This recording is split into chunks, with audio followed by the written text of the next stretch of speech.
La question de l'immigration à l'Allemagne se pose également durant cette période. Bonjour à toutes et à tous. J'ai continué à avoir des conversations avec des Israéliens qui ont décidé d'émigrer de leur pays d'origine et qui sont prêts à partager les raisons politiques de leur choix. Michal Baror est une amie que je connais depuis une vingtaine d'années. Elle a récemment décidé avec son partenaire de déménager en Allemagne avec leur fils de 3 ans. Être parent d'un enfant à la maternelle et ce à qui il a été exposé était crucial pour elle. אותי שבר הזה שבגד עם מעיין. אבא של אחת הילדות, הוא שירת, לא יודעת כמה ימים בעזה בזמן האחרון. והוא חוזר במילואים, והוא מגיע עם המדים, והוא עושה את הילדה, ואני לא יודעת איפה להחביא את עצמי.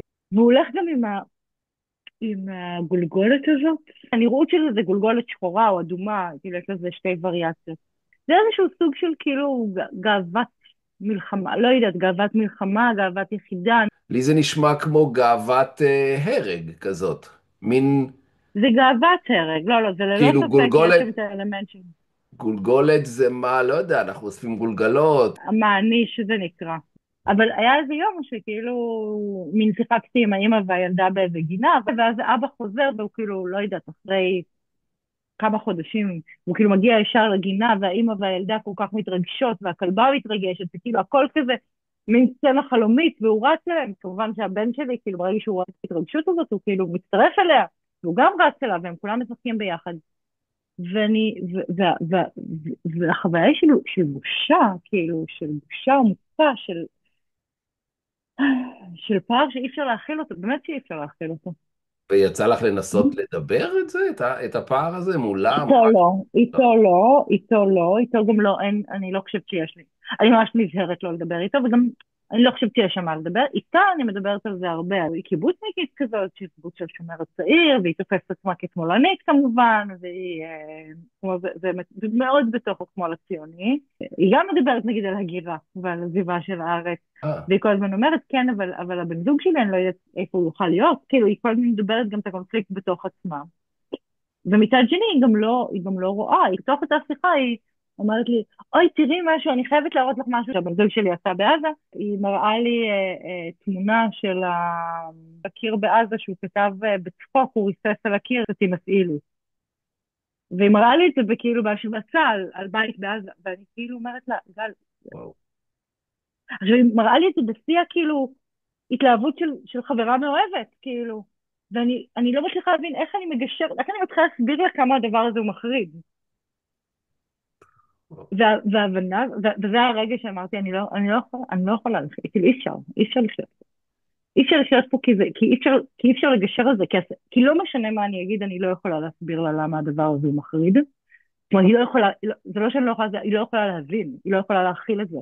זה כאילו, הבקשה שלי שהיא תכיל את זה שבן זוגה הוא פושע, היא לא בקשה שאני יכולה לבקש ממנה. אני לא יכולה לחיות עם זה. זה מאוד מאוד מעניין ומרגש, האמת, לשמוע אותך. אבל מסקר אותי, נגיד, אפילו להגיד בשבילך, אני שואל יותר על המקום של התגובה לדבר הזה, כי התגובה שאת אמרת עכשיו, אני ברגע הזה הבנתי שאני לא יכולה יותר שם. אז זה מעניין אם האופציה הזאת לא קיימת לך, נגיד האופציה של באמת לזעוק את הדברים האלה. אז עצם הפעולה של האמירה, של ההתנגדות, זה לא יכול להיות מספק נגיד שם, ואולי דווקא שם, בקריית שלום, שם בדרום תל אביב? שוב, אני משתמשת בפריבילגיה שלי כיהודייה, ומגינה על הבועה הזאת, כן? על הבועה הזאת כן, שהיא לא תתפוצץ. אז כן, אז גם נזהרתי מה אני יכולה להגיד, כי ממש הרגשתי שיש איזה גבול למה אני יכולה להגיד, במובן זה לא רציתי לייצר את הכעס, כלומר, במובן זה הייתי פחדנית, הדבר שדיברתי עליו זה על הקושי שלי מול זה, כאילו הקושי שלי מול מדים היום, כן אמרתי לה, אני מנסה לחשוב מה קורה לבן אדם שרואה ילדים בסיטואציה מאוד מאוד ספציפית בעזה, ואז אחר כך הוא חוזר והוא רואה את הילדים של הגן, כן? איזה מין מבט על ילד יש לו? איזה מין מבט על משפחה, איזה מין מבט על בית, על נשים, על כאילו, על המון המון דברים. ומסגרת שרק יש לנו אבא אחד רק במילואים. אבל מסגרת שבה, כלומר, אם הוא ילך לבית ספר פה, אז יכול להיות שחצי מההורים בכיתה היו במילואים. Hmm. ואז זה כבר מייצר ילדים של הורים שהיו עכשיו בעזה, כלומר, זה כבר הרוב, זה כבר לא מיעוט. ואז אני אומרת, באיזה בתים הבן שלי יבקר? כלומר, מה הם נושאים איתם מתוך רצח העם, שיגיע דרך הילדים שלהם לבן שלי? אמ, אני חושב על השיחה שתהיה שם, ושהילד שלך יהיה חשוף, ומי יודע מתי הוא יתחיל, הוא ירצה להשתתף, הוא ירצה מן הסתם להיות חבר, אם זה חברים שלו, אז רגע, אז למה שהוא יהיה בחוץ? ולא יודע, וואו, זה... Son partenaire a également vécu une expérience surprenante et menaçante qui les a poussés à prendre cette décision. הבן זוג שלי שכן התגייס לצבא, ועשה איזה שנה מילואים אחר כך, כמו שעושים, מקבל עכשיו באופן סדרתי הודעות של שלום, ראינו שאתה רוצה להתנדב לפלוגה X, אתה רוצה? מה? אז הם התחילו בהודעות כלליות, עכשיו הם עברו להודעות שאתה צריך ללחוץ מעוניין או לא מעוניין, ולשיחות טלפון. שמה זה מין ניסיון לגייס אותו בעצם למילואים? כן. אה. זה בדיוק מה שזה. רגע, כי הוא בעצם לא צריך לשרת יותר, ומנסים לגייס אותו משהו הוא כמו 20 בהתנדבות. שנה, הוא 20 שנה לא עשה מילואים. אוקיי, ועכשיו פתאום מנסים לגייס אותו. פתאום מופעל איזה לחץ מחריד, כן, גם זה מפחיד נורא. הוא אומר, אני לא חתמתי על שום מסמך שאני רוצה להתנדב, אני לא רוצה להתנדב, אף אחד, כאילו, אתם מכפיפים אותי לאיזה רצון התנדבותי לא שלי, אז באותה מידה גם ידפקו לי בדלת ויגידו לי בוא לצבא, כאילו, זה שנייה משם. וואו. כן, עכשיו, האיש בן כאילו 43, ממש לא מעניין, כאילו, מלבד ההתנגדות האידיאולוגית. זה לגמרי מובן לאור הפרסומים שבאמת הצבא סובל מחוסר כוח אדם. זה אמיתי הדבר הזה, השחיקה וכל העסק הזה, זה אמיתי לגמרי. זה אמיתי לגמרי, אבל הם פשוט, כאילו, אתה יודע, זה באמת כאילו מבצע גיוס כזה של לדפוק על הדלתות ולהגיד בואו לצבא, וכאילו, זה תופעה לגמרי. שאנחנו לא מכירים אותה. כאילו וואו. גם, אתה יודע, בתור 40 שנה אני בארץ, לא היה דבר כזה. כשזה בבית וזה הבן זוג שלי, זה עוד יותר, כאילו, מבעית, כאילו, זה ממש נכנס לתוך החיים, וזה נכנס באופן מניפולטיבי של, כאילו, אתה רצית להתנדב, כן? זה מין... לא פחות מחריד שיש לי חברים, והגיל שלי הוא בערך 20 שנה יותר ממה שאמרת עכשיו, שמתנדבים. חברים שלי מהכיתה שלי מהקיבוץ שגדלתי בו, ומספרים בגאווה שהם מתנדבים. 100 ימים בשנה, מתנדבים למילואים, בני 65, זה משהו פשוט. En tant que professeur d'art dans un institut de formation des enseignants, elle est confrontée à des dilemmes actuels complexes liés à la guerre d'Israël contre Gaza. שנה שעברה למשל, בסמינר הקיבוצים, היו לי 3 עבודות של סטודנטיות שעבדו עם חומרים שבני הזוג שלהם, סלש האחים שלהם מצלמים בעזה. ובעצם הדימויים היו דימויים של חיילים ישראלים, שהם היו חומר הגלם לעבודות של הסטודנטיות. וזה מאוד טעון אצלם, אז גם שאלת הביקורת, מה אפשר להגיד על החומרים האלה, היא מאוד בעייתית. ואז בעצם לשאול איך שואלים את השאלות דרך הצילום ולא דרך הפוליטיקה, כאילו הפוליטיקה החיצונית. אחת הסטודנטיות שנה שעברה באה ואמרה, אוי, בדיוק אח שלי בסוף שבוע הוא חזר מעזה והוא הביא לי המון המון דברים מעזה, עוד לי מלא שרשראות תפילה ומלא תעודות זהות, וחשבתי אולי לעשות איתם פרויקט. אוקיי. מה אתה עושה עם זה? שסטודנטית אומרת לך דבר כזה? את בעצמך עשית עבודה על 48, נכון? אני זוכר נכון, באחד אני הקיבוצים מאוד שבדק. אני מאוד עסוקה עם שלל, כן, כן. כן, עם העניין של שלל, השלל הוא בדיוק. מושג שמלווה אותי הרבה מאוד זמן, שלל מלחמה, וואו. והשאלה של הבעלות. Dans sa pratique d'artiste, elle accompagne les conservateurs des musées d'Eretz-Israël sur un projet qui documente principalement la culture agraire palestinienne. Mais dans la pratique, le musée efface la palestinité de l'histoire du pays. המילה הפלסטינים לא מופיעה בביתן. אחד הדברים המדהימים שם, על הצילומים עצמם אין שנה. אז אתה רואה צילום מחברון, של מישהו מטאטא את הרחוב במין מטאטא קש כזה, שכמובן מה שמעניין את הביתן זה מטאטא הקש, זה אתנוגרפיה, אבל אין שנה. השנה היא לא מעניינת, הם דוגמה לאיך יהודים היו פעם. Mm. אין לזה זמן, זה לא ממוקם, זה לא מעוגן בזמן. במובן הזה זה לא, זה רק דוגמה. זה עובר את ההפשטה. עכשיו צילום, במהות שלו הוא מעוגן במקום ובזמן, אין לך איך לברוח מזה. והפרדוקס הזה של ההצבעה והמסיקה ביחד מאוד מאוד מעניין אותי. כלומר, כל עוד איתנו זה מה שהוא עושה, זה הוא משמר, הוא מצביע, הוא מראה לנו תרבות פלסטינית אגררית, הוא מראה כמה הארץ הזאת הייתה מלאה ועשירה, ומלאה בתרבות מדהימה שהייתה פה, ובאותה נשימה ממש מוחק את התרבות הזאת באופן מוחלט. והכפילות הזאת היא הנטינג, יש בה משהו רודפני. Elle partage les avantages que l'immigration apportera à son fils et en même temps consciente du prix qu'elle-même devra payer. המחשבה הזאת, שאני, זאת אפילו לא להוציא את הילד משלי מפה, במובן הקונקרטי לעכשיו, אלא לאפשר לו את מה שלי אין, שזה את אפשרות התנועה. כלומר, את הפוטנציאל הזה לזוז ממקום למקום. מה שעבורי הוא קריאה מעצמי באופן מכאיב עד בלי די. אני לא אדע שפה אחרת כמו שאני יודעת עברית, אני לא אחשוב במקום כמו שאני חושבת במקום הזה, אני אמשיך להתעסק במקום הזה. הוא יהיה בן 3.5 כשניסה. אם אני נוסעת איתו עכשיו, יש לו שפה שהוא ילמד אותה כשפת אם שהיא לא העברית, יש לו את הגמישות לעשות את הטרנספורמציה הזאת, את הגמישות הנפשית, או אני מאחלת שתהיה לו את הגמישות הנפשית, לנוע בין מקום למקום, לנוע בין תרבויות, ויש לו, אני רוצה להגיד, הביטוס בשני מקומות, יהיה לו הביטוס בשני מקומות שונים, יהיה לו מקום שהוא ירגיש בו בבית, גם בארץ, כי הארץ לא תלך, כלומר, כל עוד ההורים שלי פה, וההורים של הבן זוג שלי פה, והאחים שלו, וכן, הקשר עם הארץ יימשך, והבית שלו ימשיך להיות במידה מסוימת פה, אבל יהיה לו גם תחושת בית במקום אחר, מה שלי לא יהיה לעולם. כן, גם אם אני עכשיו נוסעת ואני לא אחזור לארץ ולו פעם אחת, אני אהיה בת המקום, אני אהיה בת הארץ. אין לי בעצמי את המקום של לא להיות מפה. ואני רוצה שתהיה לו את אפשרות הבחירה. כאילו, אני לא רוצה לא להיות פה, אבל זה לא קשור למצב של היום. זאת אומרת, זה הייתי יכולה את הבחירה הזאת, או את הדיבור הזה של השתי דקות האחרונות, הייתי יכולה לעשות גם לפני 10 שנים, או לפני 20 שנה גם. זאת אומרת, זה לא תלוי בהכרח קונטקסט של היום ספציפית. לחלוטין לא, אבל אני רוצה להגיד שמאוד קשה לי להפריד את הדברים, כן? כי הכרונולוגיה עובדת ביחד, כן? כי המלחמה הזאת כבר 1.5 שנה, והיא פרצה שהבן שלי היה בן 1.5 שנה, כלומר אין לי אפשרות לנתק בין הדברים.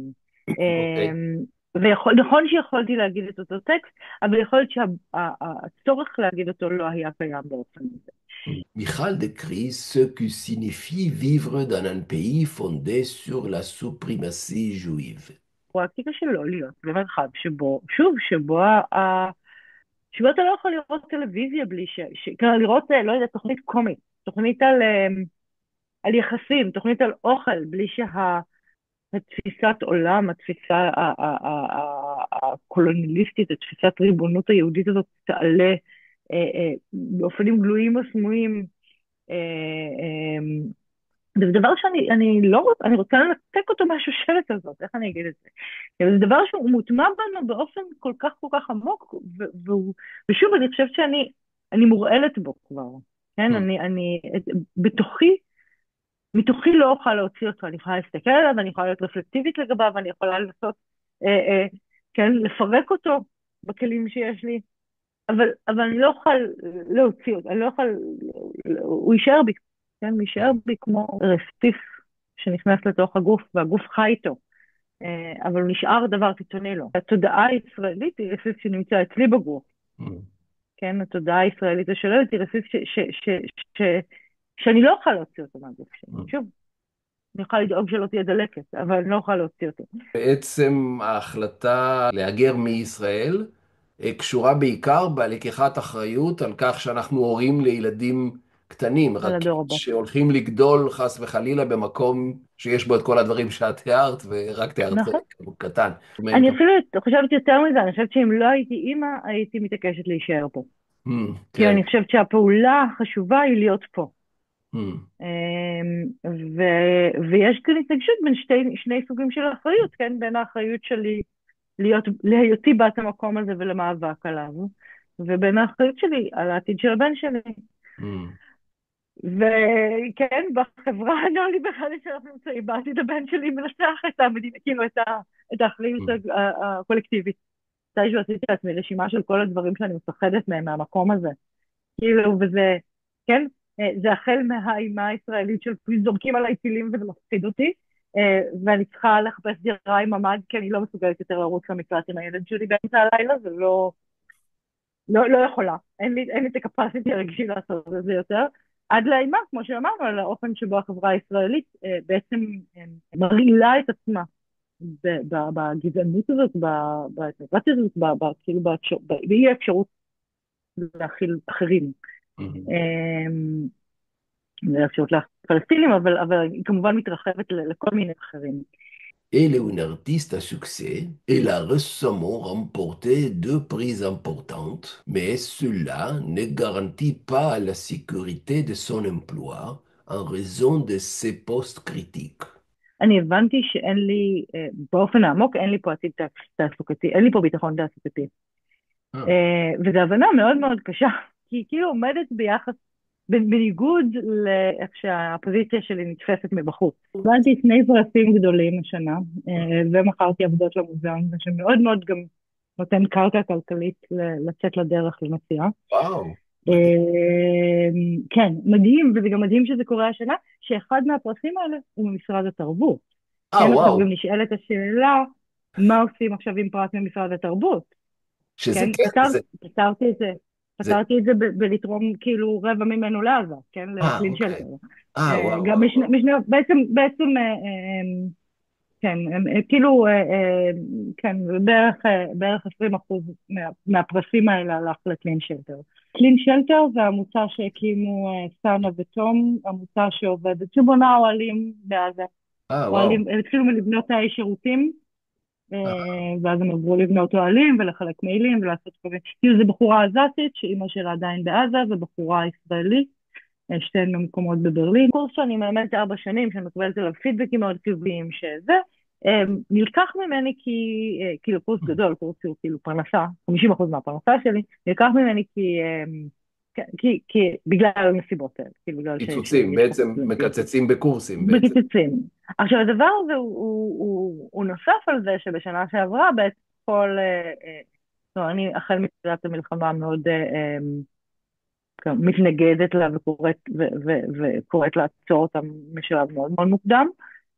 עוד לפני, כלומר, ההתחלה זה כמובן לפני עוד שישראל נכנסה לעזה אחרי 7 באוקטובר. משלב די מוקדם סומנתי שם על ידי סטודנט בסמינר, הוא סימן אותי בכמה סטודנטיות פלסטיניות שלומדות בסמינר. כשאת אומרת קראת או היית נגד להיכנס לעזה וכולי, זה היה בפומבי, זאת אומרת, זה היה, היית חתמת על כן, דברים או... קראתי על גבי היד, זה רשת אוקיי, חברתיות, אוקיי, כאילו בסדר. פומבי כמה שאפשר, אני גם בעיקר עשיתי, קצת שרינג. כתבתי, אבל יותר מהכל עשיתי שיירינג, בעיקר כן. לקולות מתוך עזה.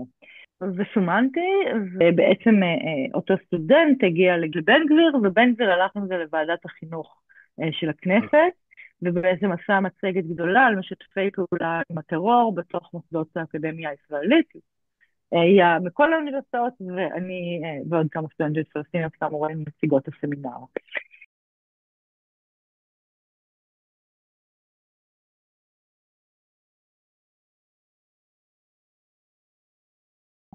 כתבתי מכתב למה מה שפרסמתי הוא לא תמיכה בטרור.